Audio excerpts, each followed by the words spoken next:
Hello, I'm Weather from the Summer School Discord, and today I'm going to be walking through a game of mentoring in an Akali. So, like always, I'm going to start with going over win conditions because I think that understanding them is really important, and the rehearsal of it just is my attempt to help everyone understand win conditions. So, whenever we look at your team, you've got an Ornn, which is a great front line, but also has a very strong laning phase. A Rengar, who's pretty good at bursting people down, but rushes level 6, so doesn't have a whole lot of early pressure. A Akali who has a kind of meh early lane, then wants to look for a side lane and assassinate someone. Maybe look for the AD carry when they're alone. A Jinx who wants the team fight, or not Jinx, Tristana who wants the team fight, and Soraka who's going to be actually pretty useful for this team. She's going to be able to keep someone alive a little bit longer, and since the enemy team only has one burst character, she's going to be able to do quite a bit this game early at least. So we're looking at the other side now. And this is a Darius who's got a great laning phase, a little bit better than Ornn's even in my opinion. Zac who has a shitload of pressure and will eventually be a pretty good team fighter, even a good diver. Ekko who's got a great laning phase, is a pretty good diver, good amount of burst if he builds full AP. And then a Jinx for team fights, a Rakan for hard engages. Okay, so all of that's very obvious, but putting it together, right? So this team comp has a good amount of long-ranged engage potential and follow up with an Assassin Rengar. So these two alone are going to be very good in getting that fight on someone who is trying to split push a wave alone. Akali is going to be trying to generally create a little bit of pressure somewhere else, but she could also be coming to these same fights. If the three of them come on a fight, they can engage far enough away to make it so that way, even though Akali is going to be seen while coming to it, she gets away with the gank anyways. Now, if you're looking at this team from a team fight perspective, you're a little bit worse off than the enemy team comp. You don't have a whole lot of peel once you've already engaged because the Ornn is your only real form of peel. You got Ornn, you got Soraka heals, and you've got Rengar like slow. That's basically it. Tristana's not going to use her ult to peel for the team. She's going to use it to peel for her. So you guys are going to be stuck in a lot of fights that you don't necessarily want, which means you're going to have to look for these rotations pretty hard. Your team fights are going to be worse early game, but are going to scale up pretty evenly eventually. Your mid game is going to be about even in like small skirmishes, but in 5v5s I think you're going to be a little bit behind. And your late game is going to be pretty okay because Soraka is going to be able to heal a lot of that missing peel as long as she doesn't get bursted.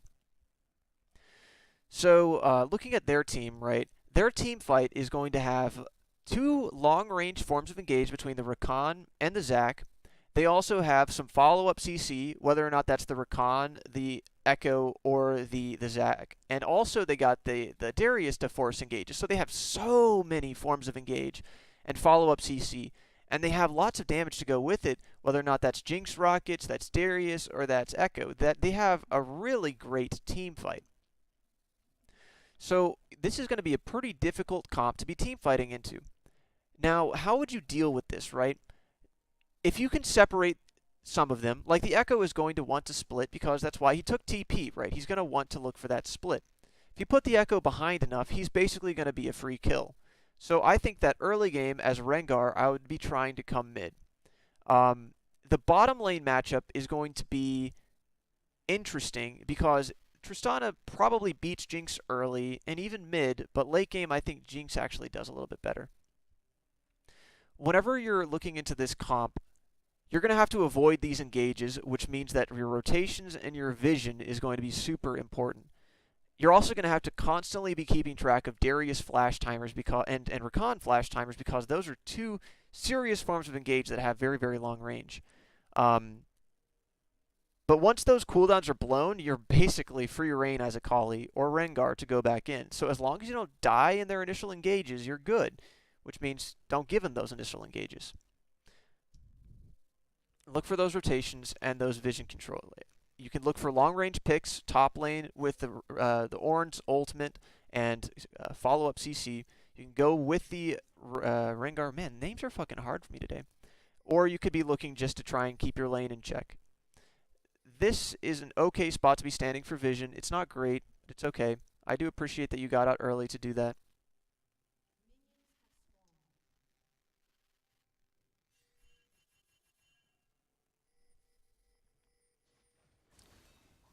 If he was saying you didn't have to leash, there was no real reason that you would have to be there. I don't know if those are your pings or your enemy's pings. I think those are your enemy's pings.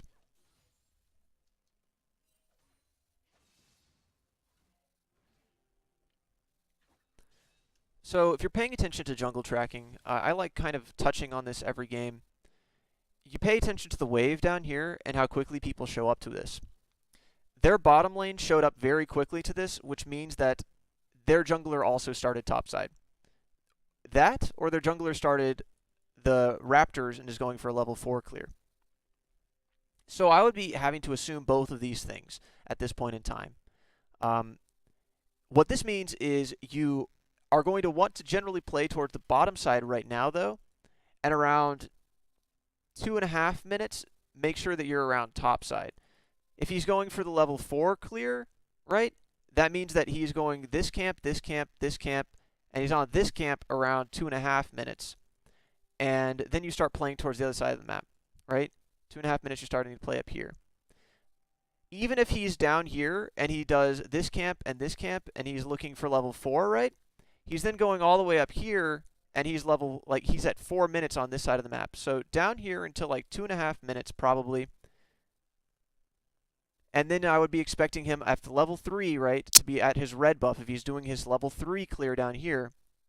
So then until 4 minutes, basically, I'd be playing towards the top side. And then at 4 minutes, after 4 minutes, I'd be playing towards the bottom side.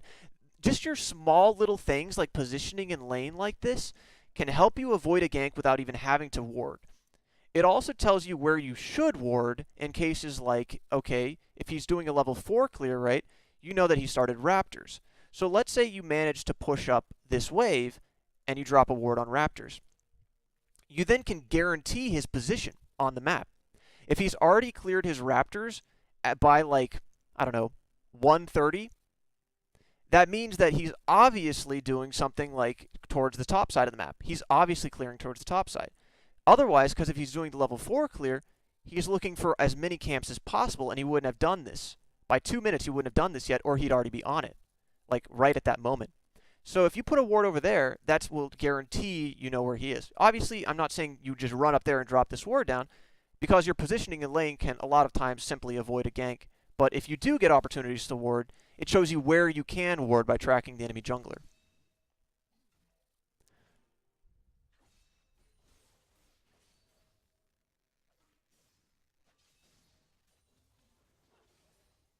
You're actually really good at managing this wave. He is hard shoving it, and you were trying pretty hard to keep it at a good spot. I think that you mess up a little bit, but not considerably with CSing. Like if you didn't queue that one, you probably would have gotten 2. This wave is in a very good spot as an Akali player, so it's very good for you to be here. Interesting.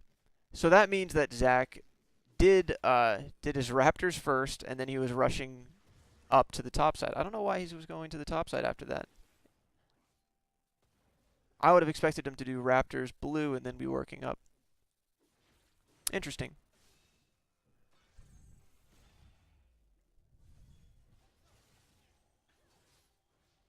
Okay. So this kind of thing is weird.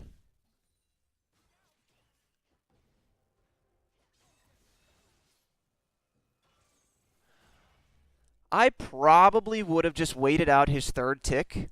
I don't know the cooldown on that. How long does that debuff last? Let me look at that.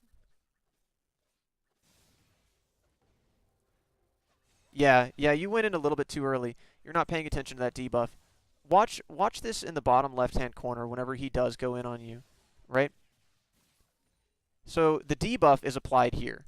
You've gone into Shroud, and it's almost out by the time you go in, and you go in just probably like 1 second too soon, and you give him that extra damage. So you're playing into his proc as the same as if you had just gotten your Q off on him. You didn't need to give him that extra damage. You need to be paying attention to like every part of the enemy's kit.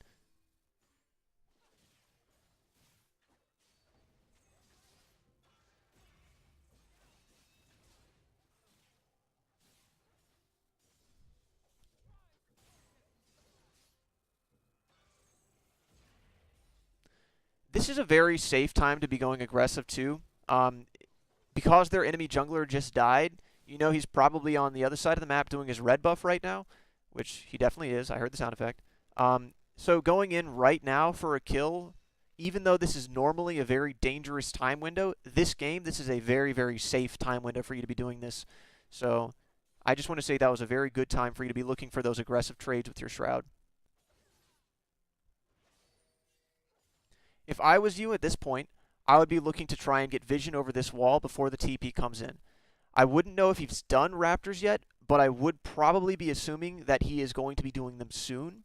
I don't actually know the respawn timers on camps. It might not be up for a while, but I would be expecting the Zac to be on this side of the map right now. He would just died over here.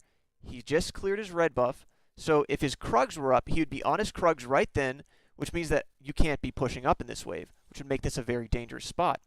But if you secure your vision control, right, with something over here somewhere, you then can not only protect yourself from the Zac gank if he was there, but know where he's going to be later. Again, this is really important to track where they are, because that's going to be the number one thing that fucks you up.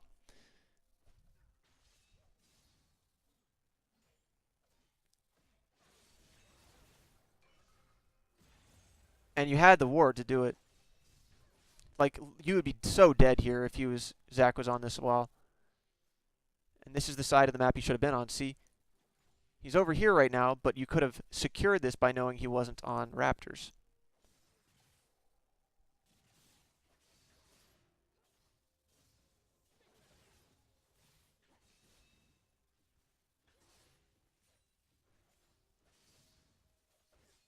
Okay. I have the wrong vision on.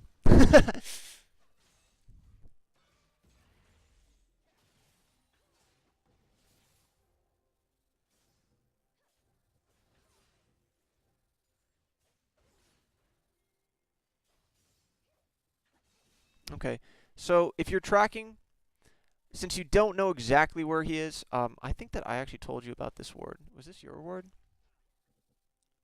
Let me go back all the way to when you put it down. I think this is your ward.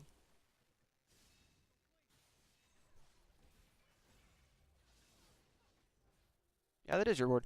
I just would be looking for this a little bit deeper at this point in time, because if you're looking at specifically the jungler they have, his favorite camp to do is Raptors, and he can gank you from even over here.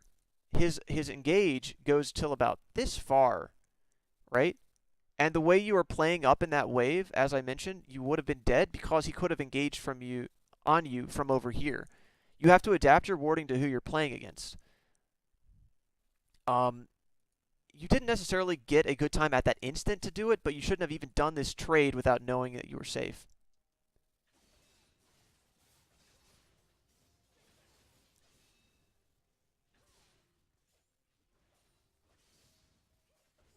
Okay.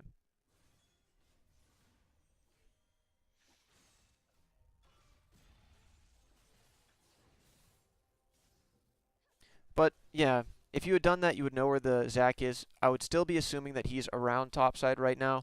I wouldn't know exactly where, but I'd be assuming that he's top.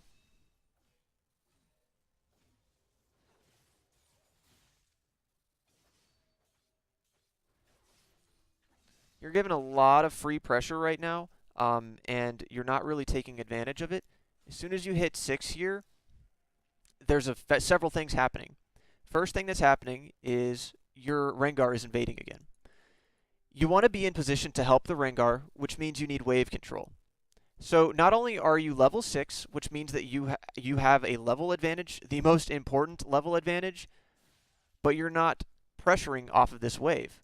Do you see how you position back here? You back off. You're waiting for your minions to go forward, even though you had a potential to go in here. And now you're giving them a chance to go in on your Rengar. Because the Ekko could have hit 6 here, I don't know exactly what his XP is, and then been walking down here. There's no reason for you to be playing towards the bottom side right now, because what you want to do is you want to be ready to show up for this. Look who's going down. Darius is coming down. And this, you're not going to come down and dive right now, because, well, they have sums, but I wouldn't necessarily come down to dive this as Akali anyways, until they were a little bit lower. because you don't have a damaging support. It would be basically all you with their CC under a turret. So now look at this. You're not in position to help this right away whenever they could have been.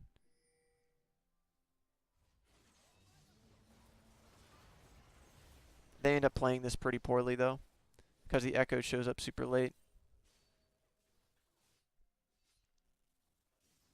Yeah, I would have been playing to this a lot more if I was you. It takes you probably 20 seconds to even realize something's going on over here. And what if Darius had flash for that chase? He definitely would have killed the Rengar. Fuck, names are so hard.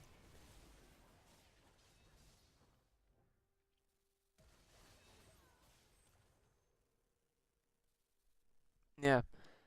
You just were too late to respond to that. Everything else that happened there was you trying to maximize what you got from it, but you were lucky to even get something from it. You were too late.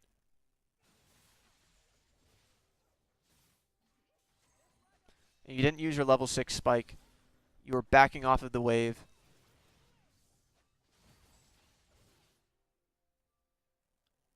You used your ignite earlier to secure one of the. No, I think they use it actually on this fight. Yeah, use it on this fight. I'm not 100% sure, but I think ignite reduces his ultimate healing. So that was really well played to ignite before then.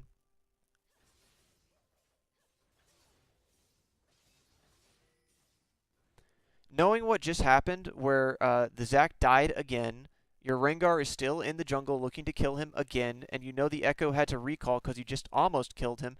Now is a time to either be looking for this turret damage or be looking for this dive. Why would you be looking for this dive? The Rakan just died. It's free. Super free. Take advantage of this time window and do something with it. Hit the turret or go for this. I would be going for this 100%. If you're not looking at the minimap, you're not going to see that. But then they all of a sudden say Rakan is dead. So you should be down here. You could also be looking down there with the Rengar, because for some reason the Rengar is still on this side of the map when their red buff is spawning, so Zac should be down here. See, Zac is down here, but that's just another kill for you if you were down here. You kill first the Jinx, and then you kill the Zac. Instead, this happens. You could have been walking down ever since here, right? Walking down as Akali. Probably blast cone over. You force out the Zac. You dive the Jinx. Zax might have greeted and gone in anyways, right? That's exactly what would have happened here. Again, this isn't a risky play specifically because of how far behind the Zac is, and you just made the Ekko recall. But instead, you do nothing with his time. And if you're ever complaining about your bot lane feeding or something like that, and you have windows like this, you're mistaken, because you could have made this game a lot easier. 2 extra kills, preventing a death, and a first turret. That's everything that would have happened down here. For free.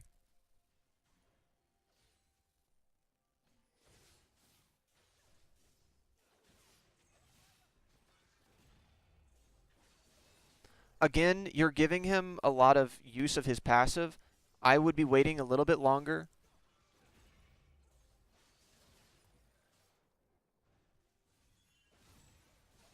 Yeah. Let's look at this fight again.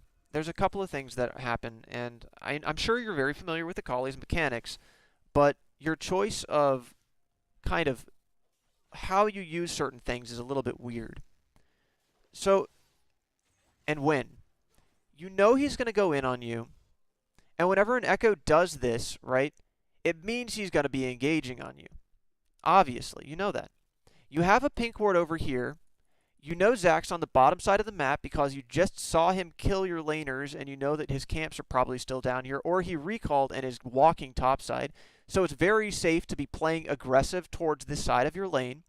So why not Shroud away this way, right? For starters.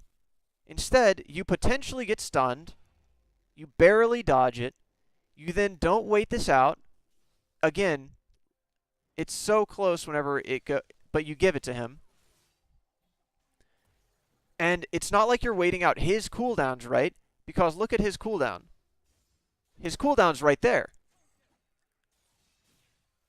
That's like a 6-second cooldown, and you're not going in on him while that's on cooldown. So it's not like you're waiting out his cooldowns or waiting on your cooldowns. You might be waiting on energy, but you can do that anyways. There's no reason to be waiting here for that time that you did, and if you are waiting, then wait out his passive. Use the Shroud to dodge that, you know? Make him guess where you are.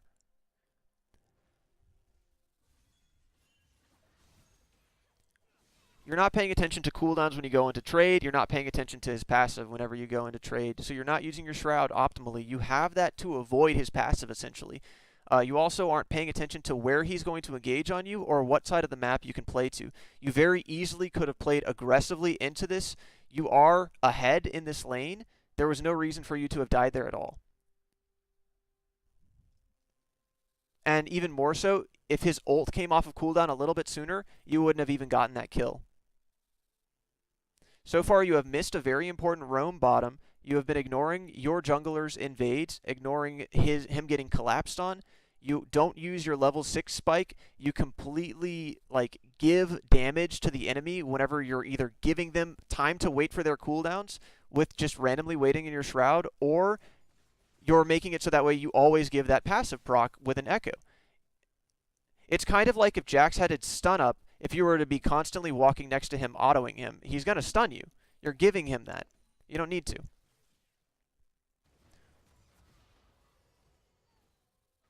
I would still be looking down for this if you were starting to look for this, because it's a lone Rakan now. He has no one to shield to, so he has no dash. He probably doesn't have his ultimate because they just engaged and their AD carry died, so this would be a safe roam. You walk down like you're going to roam, but as soon as they get one kill, you stop. Why not go down for this? Do you only go bottom for double kills? Because you had your first chance to go down for the Jinx. You have your second chance now to go down for the Rakan. It's not like the Ekko is going to follow you that quickly. He's here super duper late. Your wave was in a great position to roam.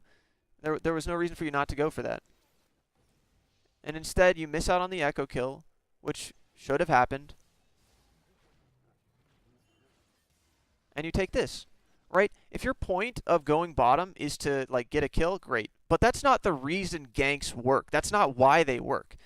Ganks work because you create a situation where you have a numbers advantage. That is why they work. So, this situation, you still have a numbers advantage. Now look what ends up happening over here instead. Well, I wouldn't be necessarily expecting the Darius to walk all the fucking Kingdom Come down there. But you end up losing your numbers advantage is my point. You do end up losing your numbers advantage when you could have had one guaranteed still.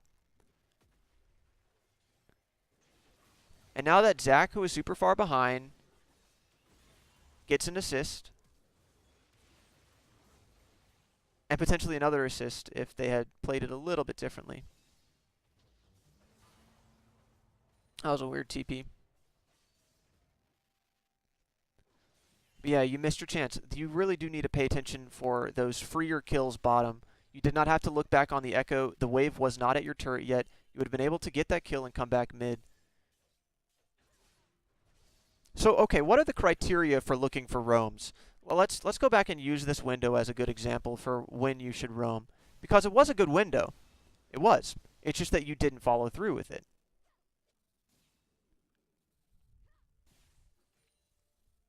So it starts here. You have a huge wave, right? He's going to stay for this wave. Second thing is you disappear into the fog of war. Whenever both of these things happen, they do not know you are roaming. You might just be waiting over here. Maybe you walk this way. Maybe you walk this way. You could have done a ton of different things, but they don't know. They don't know exactly which one. So Ekko's only option is to stay for this wave, push it, and wait until he sees you, or guess where you might have gone. If Ekko, with his vision, is guessing where you went, he has no idea right now. None. You could have been going top lane for this. This is a free-looking kill to me. You could have been going bottom lane for this. This looks like a free kill. But then whatever Zac shows over here, there's a good chance that you're not over here, because they got a ward, they got Zac mid, So you, of course, went bottom, and that's what he's looking for. He goes and puts down a ward, which should not have seen you because you stayed for the scuttle after you changed your mind, and then this fight happens. The two conditions, but look at a third condition. If the Ekko had stayed on this wave, right, this entire time, let's have everyone's vision. You'd be currently bottom lane right now. He'd be on this turret, and he would have gotten probably, I don't know, 8 autos on that turret, and then he couldn't. So the third thing that would happen here is he could not have taken your turret. You had a wave priority that he wanted to stay for. He did not know which way you went. And third thing, he could not take anything. Fourth thing, you could have gotten something still. All of these are very important for a roam to be successful. And instead, you end up taking this fight. Now, if you want to argue something like your top laner TP'd too late or something like that, yeah, sure, go ahead and do that. But know that you could have taken a free play instead. And if you're going to take something like this, then it's a risk. Whether or not you even got the Ekko because he has tons of escape, was full health, had his ultimate, had flash, you weren't going to kill the Ekko. You just weren't. So you took that risk.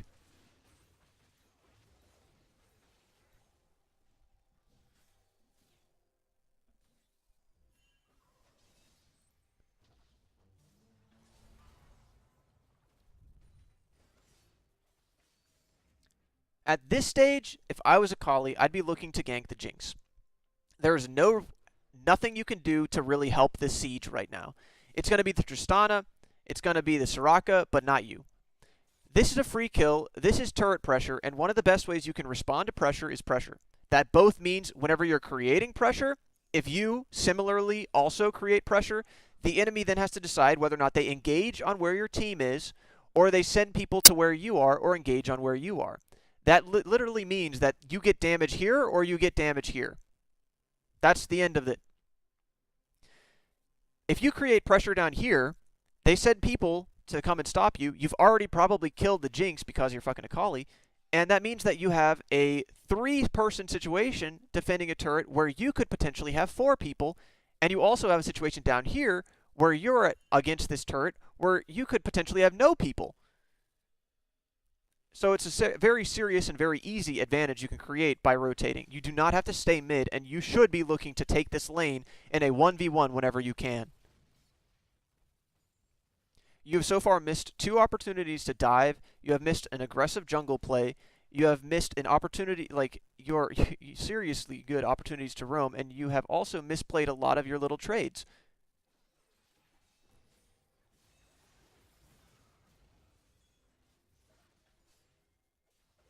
That was a very good play because the Rengar, you baited to the Rengar. I don't know if that was intentional or not, but it was very greedy of him to take that. This is also a really bad habit. Don't fucking stay for the scuttle like this. Look for something else to do. For starters, scuttle gives you vision, right? The point of this is to give you vision. What are you defending and what are you going to, use this aggressively for? Use this aggressively to get to top lane faster? Sure, you can do that. Well, you could just walk there right now anyways, and you could take this turret anyways, so they're not doing that. Defending Herald, you got a ward on their blue buff, right? So this is providing some protection because they're going to fucking come and do their blue buff before they do anything else because it's spawning soon. So you know where they're going to be this way. If you're trying to figure out where they're going to go, well, if they're going to go top after blue buff, this isn't going to see shit. If you're going to go bottom after blue buff, they're probably going to be able to, as Zac, get over that anyways, because Zac could go over this way, he could go over this, and then go walk mid this way. Like, there's so many other ways he could be going mid that this scuttle is going to, at this point in time, be useless. Plus, Zac's dead, so the time he's going to get to this side of the map is in, I don't know, 40 seconds. Ekko's dead, has no TP. Time he's going to get to this side of the map is 40 seconds. Darius is dead. You're taking Scuttle for gold. That's literally the only reason you're taking this. And look how long this takes you. This is the second time you've done this. Okay? So you walk over to Scuttle. You've made up your mind that you're going to get Scuttle. So 55.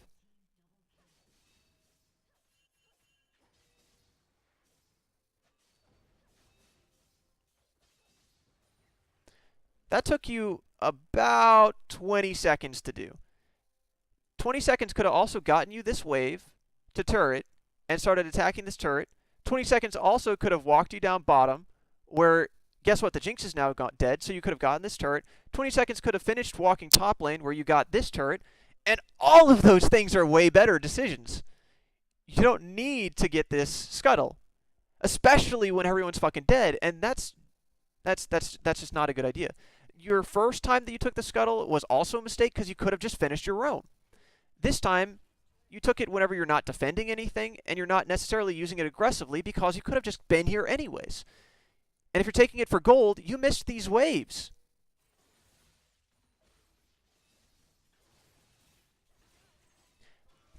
Akali is not a good champion to be taking scuttles like that. And then again, look at how you misplay these trades. If you're paying attention to cooldowns, right, that's what you need to be paying attention to as one of your most important windows to trade. You're throwing down all your shit on these waves. Look at that. You've used your E, you've used your Q, you've used your E, and Ekko's used his Q, right? There's his E. He's just used 2 of his spells. Attack him. Attack the Ekko now. You're trying to kite this out whenever his cooldowns are down. There's no reason to do that. You have stacks of your ultimate to be fighting him. You have your Shroud to be dodging things, you know. There's no reason to be kiting this fight out because his cooldowns are down and yours are short and probably up now. Instead, you give him another instance of his cooldowns, right? Because look when he Q'd earlier. How much damage have you done to him so far in this? He Qs here. Look at that. That's 1 tick of damage on you. There's 2 ticks of damage on you. There's 3. So far, you have done 1 tick of damage to his 3 ticks of damage. 4. 4 to 1. 5 to 1. You're now stunned because you didn't use your Shroud to dodge. He knows where you are. 6 to 1. Do you see how this adds up? No kidding you're going to lose these fights because you're not fighting. 7 to 1. Maybe 7 to 2. I'm not sure.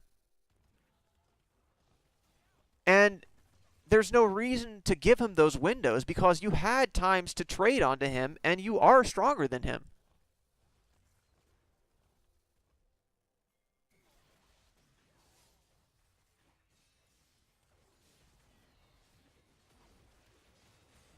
And because of that damage that you took earlier, you die here. Because you weren't able to trade, you couldn't capitalize on the orange ult. Yeah, you really need to be looking at the enemy's cooldowns and paying attention to your own and your own positioning in lane because you only use your Shroud so far to dodge his stun, and you've near missed it or missed it probably 3 times now. So you don't need to be doing that. Use your Shroud for more than just that. The time you used it aggressively to proc your shit was great, but you're so scared.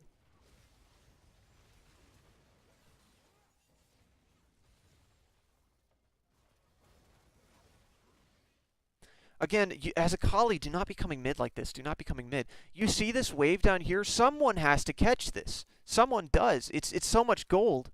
It's so much experience. And ideally, this would be you. Because mid lane then can siege on this like what they want to do. You need to allow your AD carry to rotate. They'd already taken this turret. They don't need to be bottom. They've taken top turret too some point. Let them take mid turret. Rotate bottom. You want to be bottom more than Ornn does because that way you can get your free kills, right? This is a long lane people are going to have to run away from you in.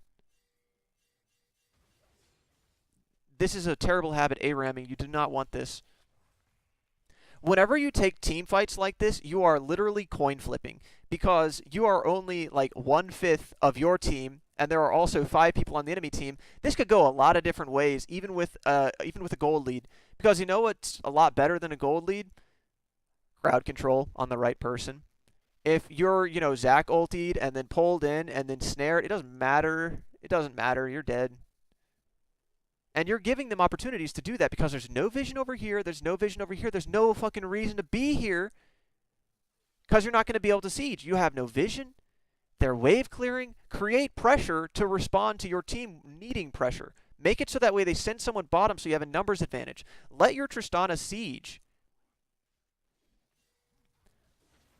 I don't ever really care for dragons, but taking it when it's free like that is fine. You rotated away from a lane where you weren't going to get anything, and you're trying to bait fights with your gold lead. This is totally fine.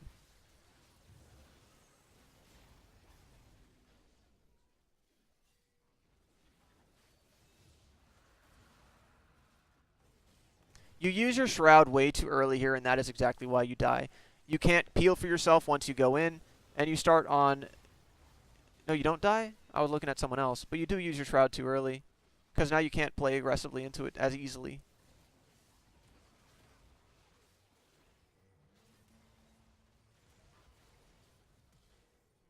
You play this fight so weirdly. Like, as a whole, but everyone's playing it weirdly. Okay. I would have preferred that you dove someone else. Like, if I was playing this fight, right, I'm just going to tell you what I would do, because this is a very weird fight.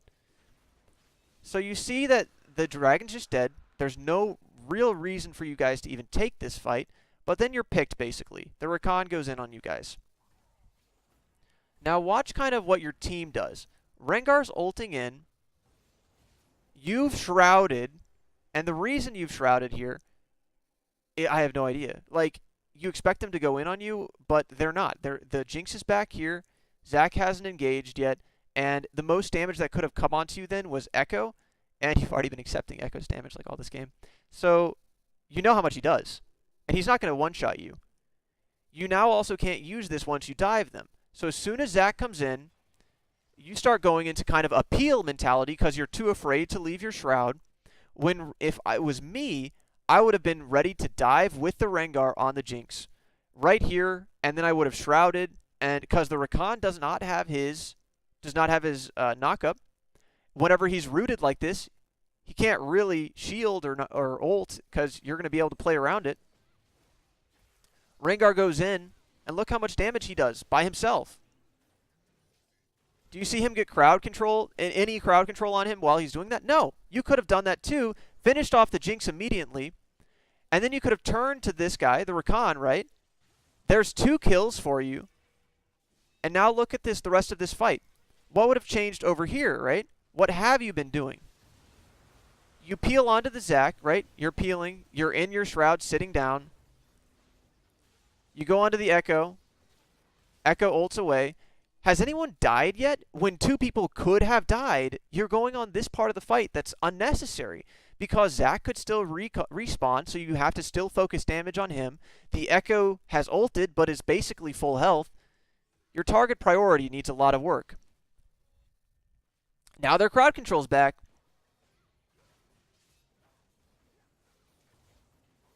And this is just mechanics. You meant to Q the Darius, I see. Auron then has to solo use his ult on that. Zac gets away because he didn't focus enough extra damage on him. Ekko almost lives. Like, if he went to the honey fruit there, he probably could have turned that partially on you. I don't think he would have been able to kill you, but he probably could have been able to kite it out. Yeah. And now, what's the point of kills? To get something after. If you guys don't get anything after, then you didn't even need to take this fight. You got Dragon before this fight. So go to the mid wave. You don't need to chase this kill down. Auron's got it. If he doesn't have it, then you don't need to chase the kill down anyways. Right? You don't get an assist on it. This wave could have been pushed in. You could have started to get turret damage. You could have been walking top lane, so that way you could have gotten this wave, saved the Auron's TP. There's a lot of other things you could have been doing here. You did not need to chase down this kill. This is a greed for something unnecessary.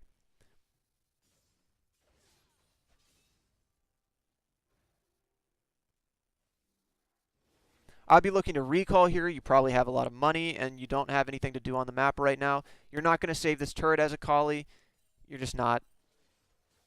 If they chose to go and siege it, you couldn't do anything.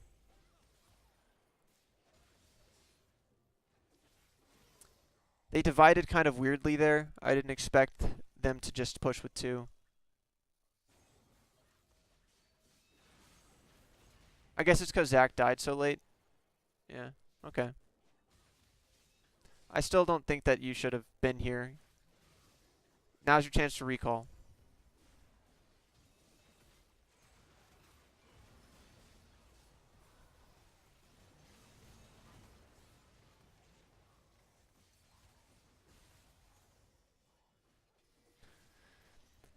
This is good.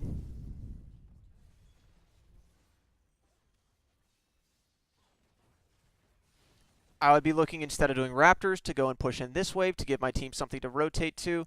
By doing Raptors, you're literally wasting time. You could be getting this wave in, or you could be going to this wave and creating pressure. I would be going bottom, because that way you have both this draw, someone wants to go top, which means that they have to make their mind up between stopping you, stopping a minion wave, stopping mid, and that's creating a man advantage somewhere. Doing Raptors means you're just trying to stay around mid, but you're too late to even get into a lot of fights. So you're going to have to be too late, because the only way you're going to get to that is by flashing.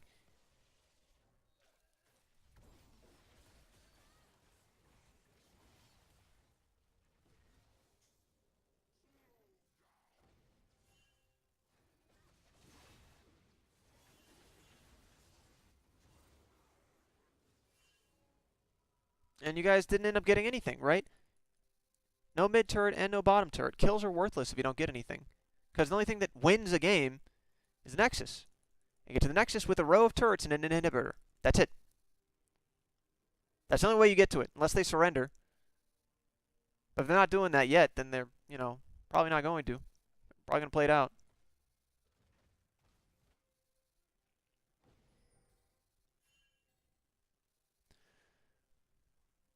Give your team something to rotate to. You have to think of other lanes other than mid lane. This is a problem. Because then you also have shit like this happening. You saw that wave that was stacking that you could have used earlier, right? That you could have created an advantage with. Your team then tries to greed for something later because, oh, we have to get something, and then they both die. Things like this are partially your fault.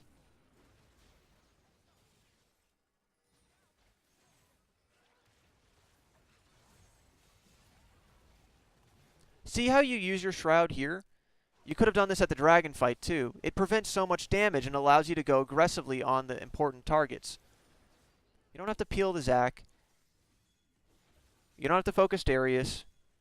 Literally anyone else on their team would have been a better choice than those.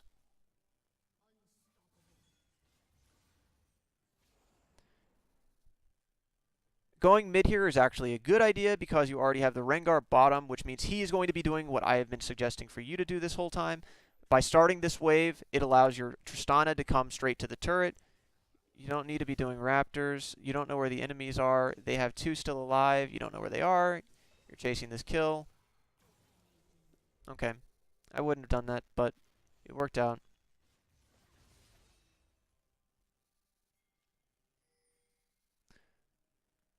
I guess stop doing scuttle like this. Go to the wave. It's worth more to you.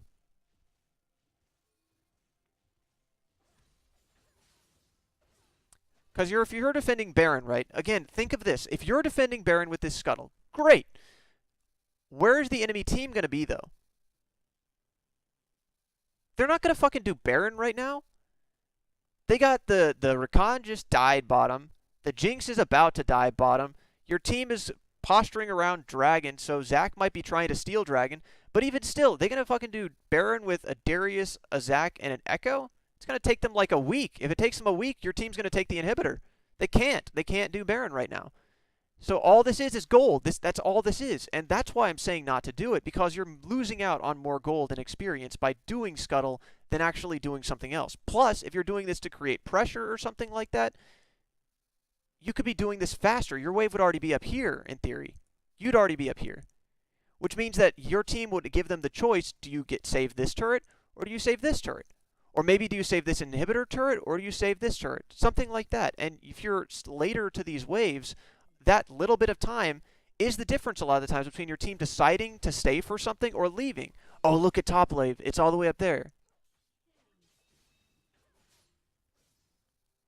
But going top wave here was a pretty good idea.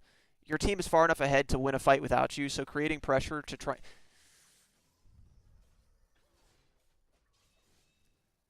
You did that fast enough to make it okay. It's all about how long things take you and what risks are associated with it, right? The Raptors was because you didn't know where the Jinx and Rakan was. Also, the Raptors here was a missed opportunity, like the other time was a missed opportunity to push bottom. The scuttle was a missed opportunity to gank bottom. The scuttle was a missed opportunity to push mid or gank bottom. The scuttle is a missed opportunity to be pushing this. It's all about these missed opportunities whenever you do these camps. You might be thinking that you're maximizing your experience or gold by doing these things, but you're actually not. The Gromp here was like the only camp I have agreed with so far that you've taken. Because you get back to this wave in time to create pressure. Because look, opportunity costs and risks. They have 2 people down bottom, so no one is probably top right now because the Rakan's not going to fucking come and stop you by himself. Besides, he's been dead. He's going to come from base to top wave? Great, let him. He's not going to stop you. So, he's not going to stop you from doing Gromp either.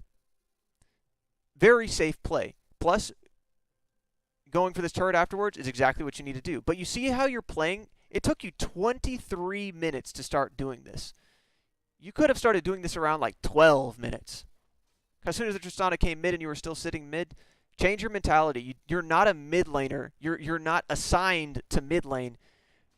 You pick Akali. That's all you're playing. You're playing Akali, not mid lane. You're playing Akali, and it just so happens you go mid lane. And it just so happens that after your team starts rotating, you no longer are required to be mid lane.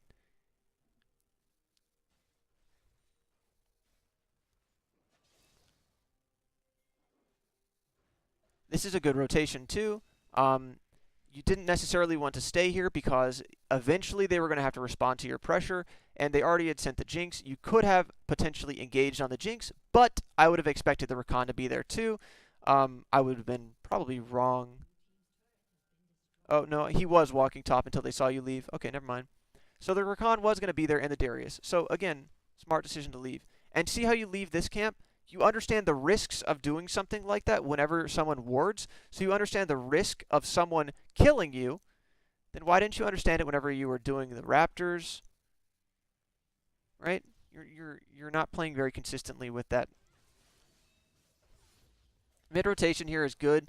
I even would have been looking to rotate all the way bottom to try and draw pressure down here so my team could Baron.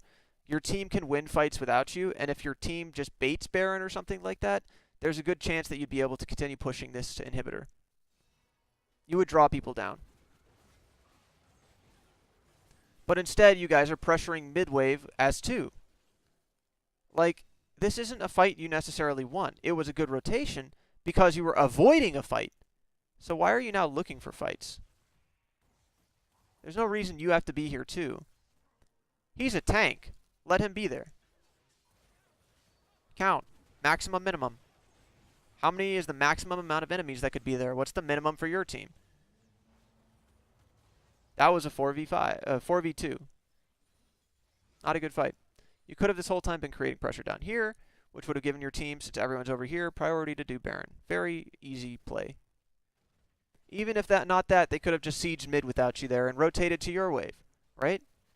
Plenty of things they could have done, but now they're at a forced numbers disadvantage because they have 5 here versus 4.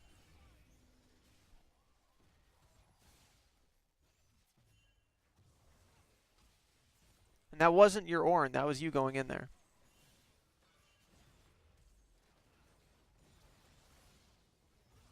And then because you died earlier, right, this is all kind of opportunity costs or the snowballing effect of decisions.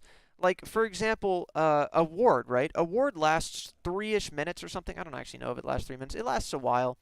But that 3 minutes is set up for the play that you're able to do during that entire duration.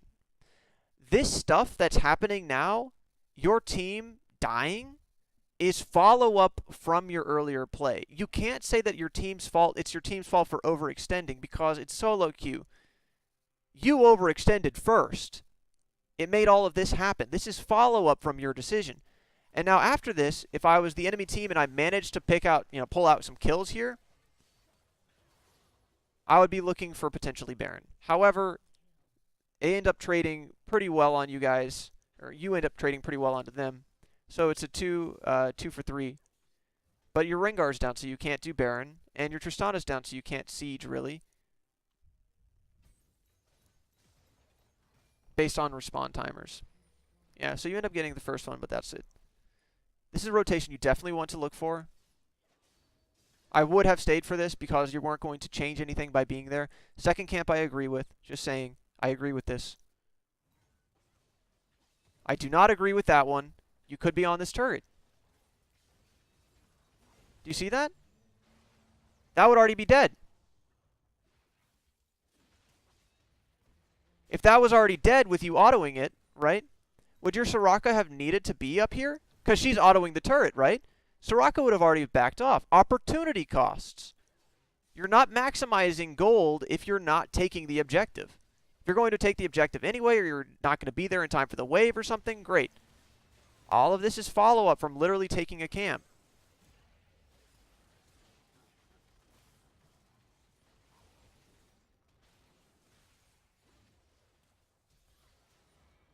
Follow-up.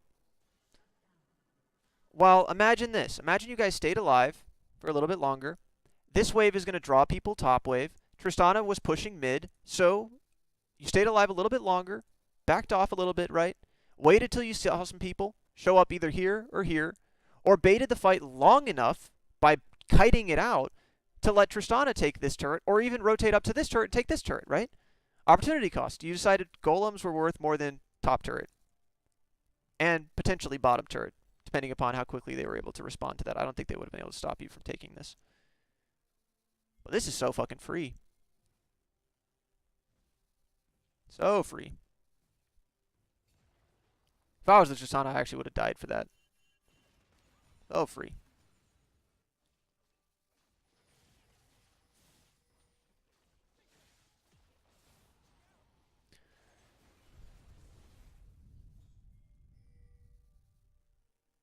No reason for you to be going bottom right now. Your team is grouping bottom, but as I said, your team can kind of play fights without you. Best thing you can do is starting to create pressure. I would be going mid with the Ornn for right now. I wouldn't really be prioritizing blue buff right now because your team is already trying to create pressure. It's very important when your team is doing this that you're in a position to respond to it. It's the same thing as you taking the golems. You're not in position to help any of this. And if you're saying your team should just wait for you, you're letting the enemy team have more opportunities to do something like create vision or rotate to where pressure is. There's no reason that you need to do that. Blue buff is nice, but it's not at all necessary.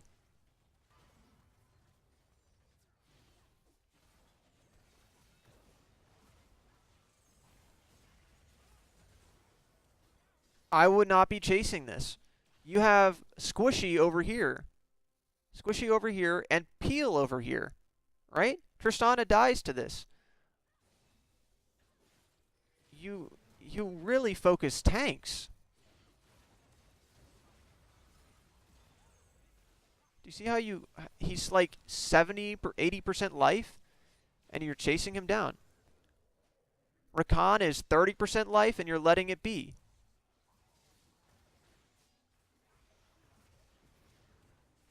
Now you have to kill him again. And during that time, Jinx killed you. Right? Or not you, but your team. You really need to work on your target priority. All game. All game.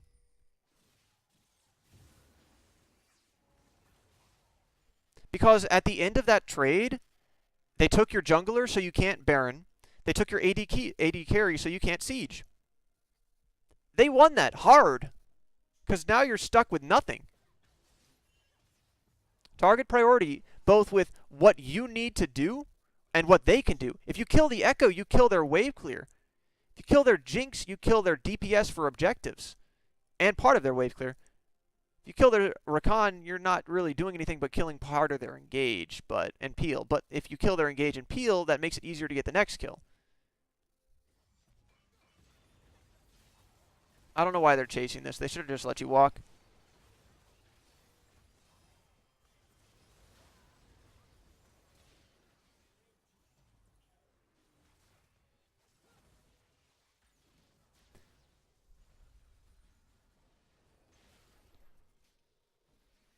And now Baron. You guys killed their jungler. You killed their ADC. You killed their wave clear. Baron. Baron, Baron. So easy. But of course you're dead again. Because what did you do that fight? I don't even know.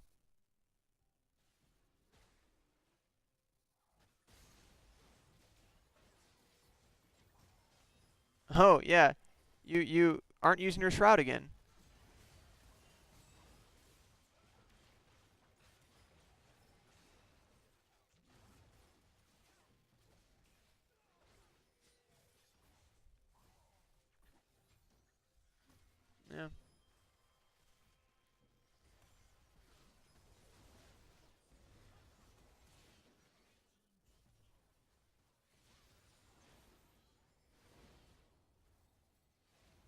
I don't know if you would have had enough damage to go in on the Jinx there and kill the Jinx. I really don't think you would have had enough damage.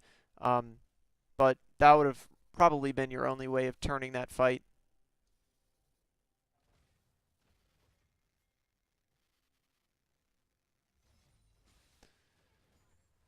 You guys missed your opportunity to Baron, which isn't necessarily your fault, but you do need to ping, right? You do ping, your team pings.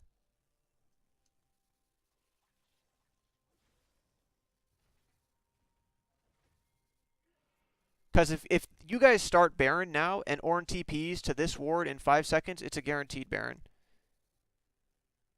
The enemy team is going to Dragon, so it's super free. Super free. Why else would Rakan be walking bottom right now? There's no reason.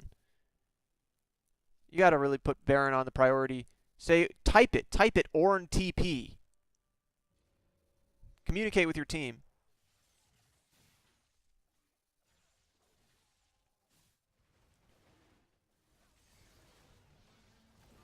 You're taking a somewhat risky fight, but at the same time, this is happening over here, right? So they're probably going to be drawing pressure that way. This is happening over here, so it's not that risky. It's just probably like 2 people, 3 people would have been there. So it's not that bad. You could have been able to get out.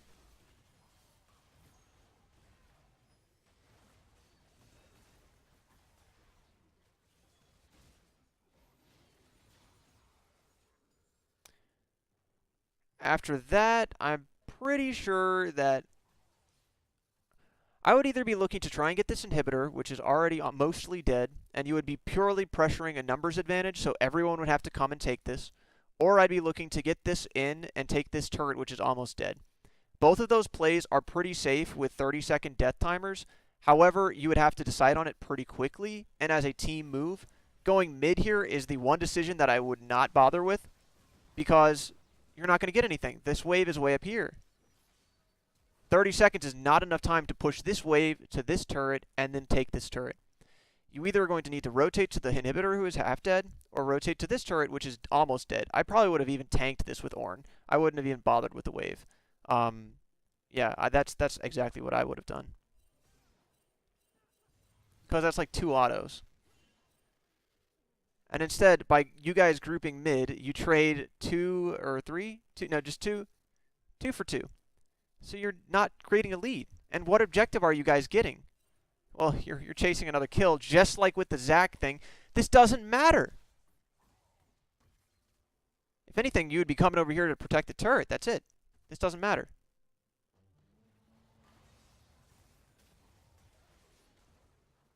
Protect the turret. That's why you came here, right? Since Tristana is going bottom right now, this is actually a really bad situation because they could potentially be looking to try and Baron or teamfight. You guys have very bad vision right now.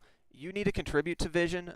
If you're taking Akali with, like, what is this called?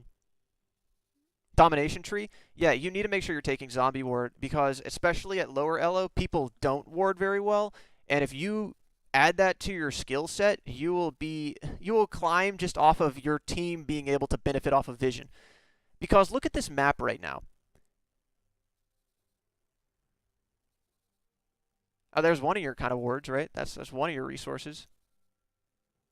I'm pretty sure they're going to be invading your Gromp and Wolves soon. You know, that's definitely what they're setting up for over here. This is probably for whenever you guys were chasing the Darius. You guys were using your wards to chase. You already have done Dragon. You snuck it, so it's not like this ward's going to help. I wonder when that one was placed. This ward's actually good. And this ward is kind of okay. I'll give this like a 5 out of 10. So you have essentially 2 wards on the map right now. That's it. 2 wards on the map. And as a team, with Zombie Ward, you could provide by yourself 3 wards. And if you know how to put those down, you're going to benefit your team more wards than you have on the map right now. So take Zombie Ward and buy a pink ward, and you will see just kind of passive, huge gains. Also, this, though, isn't just talking about warding, because, like, I pointed out that these wards, this one specifically, like, it's worthless. This ward is worthless. It doesn't matter if you put a ward here, because they're not going to do it. They're not going to be here. It's not going to show you anything new. Knowing where to ward is important, and you know where to ward at this point in time? You got two ideas. Well, you're going to either ward so you can get a turret, or you're going to ward so you can get Baron. Those are your two places that you're going to want to try and ward. So if you're trying to ward top over here to try and get Baron, right, it's also going to give you the potential to get this inhibitor. So generally, focusing this area would be ideal. What you're going to want to do is you're going to want to put either a pink ward at Baron to make it so that way you could potentially sneak it and make your team more comfortable doing it. Put the ward in this brush so you could potentially pick them, or make it so that way you have two. Ideally, you have two pink wards. You're going to want another ward around here to see rotations either between an outer and this, and you're going to want a ward around here. This is going to cut off most choke points except for through their base. But generally, your team is going to put a ward here, and since you already have this turret down, you're going to have minions pushing past their base wall anyways. So 3 wards is going to secure you potentially everything that happens between these two sides of the map. Baron, it's going to secure all of these rotations. 3 wards. Now tell me what this ward is doing, right? When did you even put this ward down? I know this is yours. What is this going to do? This ward is doing nothing for its entire life. If you're doing this because Elder is coming up, you guys cleared Ocean Dragon like... When did you clear it? Like 2 minutes ago? And if you're fighting for Elder Dragon is... The point of Elder Dragon is to win you fights. You don't need Elder Dragon on this team in this gold lead. You have like almost 15k on them, right? You don't need Elder Dragon to win these fights to burn their tanks or anything. Now, if you're looking at the flip side, this wins objectives. What do you need at this point in the game? Not a one fight, but a closeout. Close the game out with Baron control. You don't care about this Elder Dragon that's maybe spawning. And if it is, you already got Scuttle. You love this shit, right? That's doing almost the same thing as your ward is. If you're trying to ward to give extra knowledge, right? You know, you're being really sneaky if they, blast cone over the wall or something. Ward over here. That way, not only do you see that they're doing Dragon, but you see when they're setting up to do Dragon. The more time advance you give yourself, it gives you more time as a team to respond to it. This ward's awful. Don't ward like this. Don't do this. Don't do this. Learn how to ward.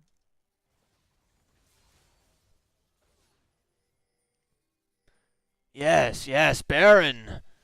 32 minutes in, and look and recognize how quickly this shit dies. I'm fast forwarding. Let me not fast forward. Alright, not fast forwarding. Watch how quickly this shit dies.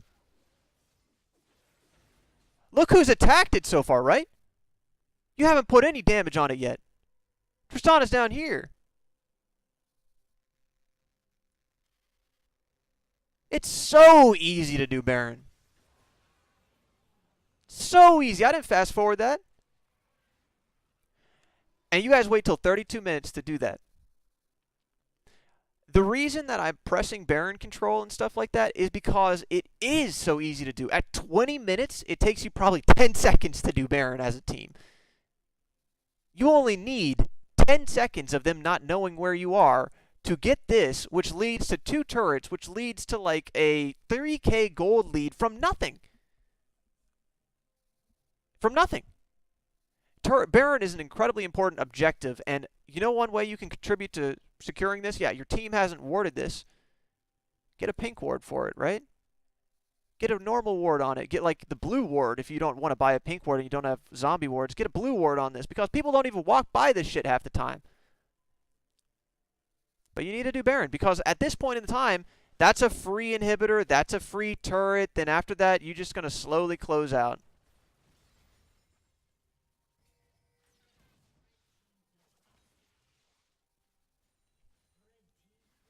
Look, you guys just won the fight over here, so it doesn't even matter if Tristana dies or not, because you're still getting this inhib. And if it was me, I'd be trying to create more Baron wave pressure here, because they have 3 people dead. The only option for wave clear they have is Jinx, really, or Darius, who's going to have to fight to do this. which means that I would probably be pushing in mid-wave, watching where the Darius is going to go, potentially rotating bottom to kill this Jinx and get the Tristana up to the turret, but also to create 3 waves with Baron minions. Right now, you're not worried about a numbers disadvantage because it's a 1v1 over here. It would be a 2v1 top lane or a 1v1 middle. You're not worried about a numbers disadvantage. Create your Baron waves. If you're saying that you're not going to get an objective if you split up like this, you're probably going to get some objectives still. It just might not be an inhibitor, and you've had your chance to get this inhibitor several times now. Diving for this kill is fine too. And the Tristana ended up managing to get the Jinx off anyways and still get the inhibitor. So this is still fine. Everything here is still fine. I'm just telling you what I probably would have done. And then this is just a closeout. You guys, let's see.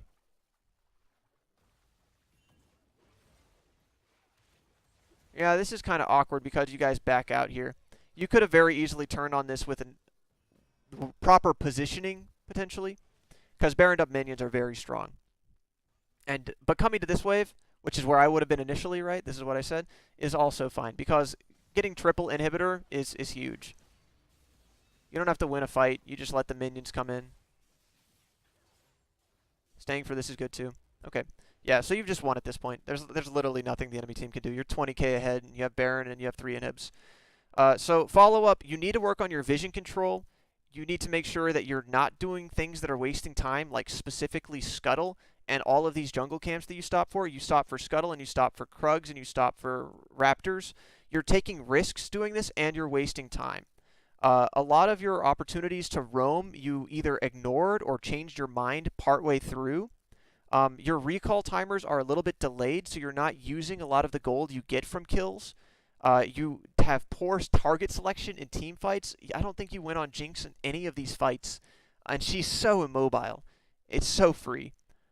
Your rotations don't start until like literally 23 minutes, I think was the time that I pointed that out, and that's the time you should be looking for a Baron closeout.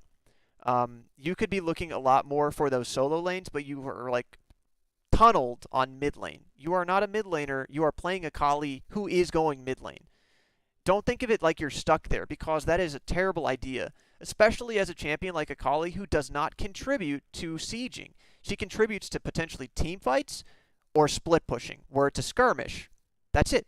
You don't need to be there to siege unless you feel like you're going to get engaged on. But make it so that way you pull someone away so that if they engage on that fight, you still get an objective. Let's see. I don't actually like where you put the pink ward. I didn't comment on this during the game. I did comment on like using this to play to this side. But if you're using a pink ward at this location, it is only for roaming or creating ganks. And creating ganks, like it's an aggressive pink ward location. It's never for defense to put them here, especially playing against a Zac. It's never for defense. I would have, if I was putting a ward like this, been putting it bottom, because that way I would have been opening up opportunities to roam into the squishy Jinx and squishy Rakan.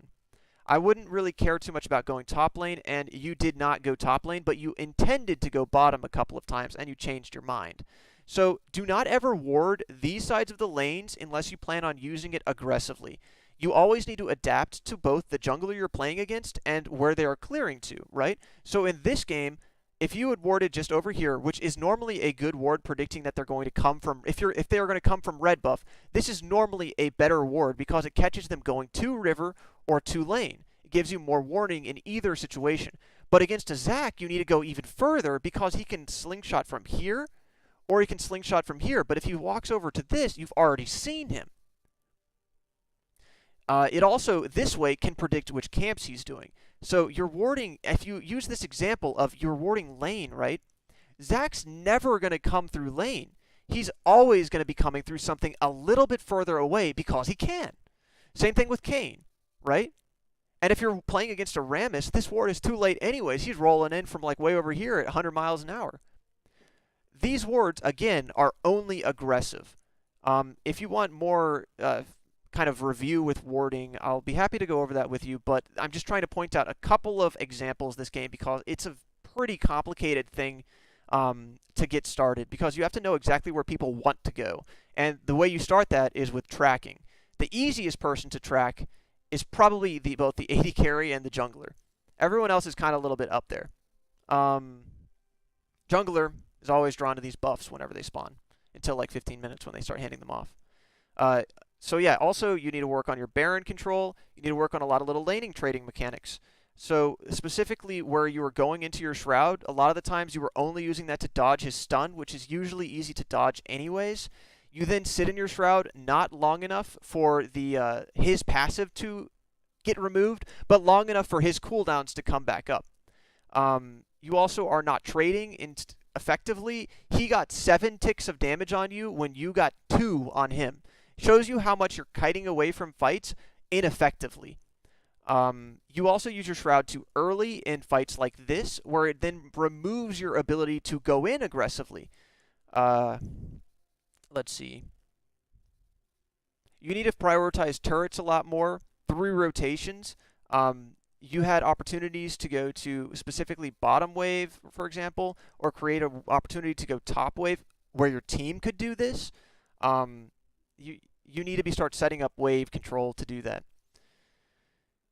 I think that's it. Yeah, I think that's it. I think that's it. Baron control though. Baron, vision, Baron vision. I cannot say that enough. That is how you're going to see the most gains. Yeah, and those roams that you gave up on. All right, well, that's it. I'm gonna start another one after this, and I get some water.